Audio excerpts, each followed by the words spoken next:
چلتے ہیں خبر کی جانب۔ وکاڑا سے ہمارے ڈسٹرکٹ رپورٹر وحید طارق بلوچ کے مطابق پاکستان تحریک انصاف کے رہنما چودھری مسعود شفقت عباس ربیرہ اور راؤ عبد الرحمان خان نے اپنے مشترکہ بیان میں کہا ہے کہ ملک کو معاشی بحران سے تب ہی نکالا جا سکتا ہے جب ملک میں صاف شفاف الیکشن ہوں اور عوام کے ووٹ سے ایک مستحکم حکومت بنے۔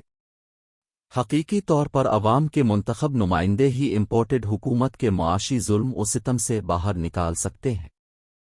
کسی بھی ملک کو بڑا ملک بنانے میں اس کی یوتھ کا بڑا کردار ہوتا ہے، لیکن آپریشن رجیم چینج اور موجودہ حکومت کے رویے سے متنفر ہو کر پڑھے لکھے نوجوان دوسرے ملکوں میں امیگریشن کروانے پر مجبور ہیں، اور اس سال کے بیرون ملک جانے والوں کی تعداد پچھلے سالوں سے کہیں زیادہ ہے، جو کہ انتہائی تشویشناک ہے۔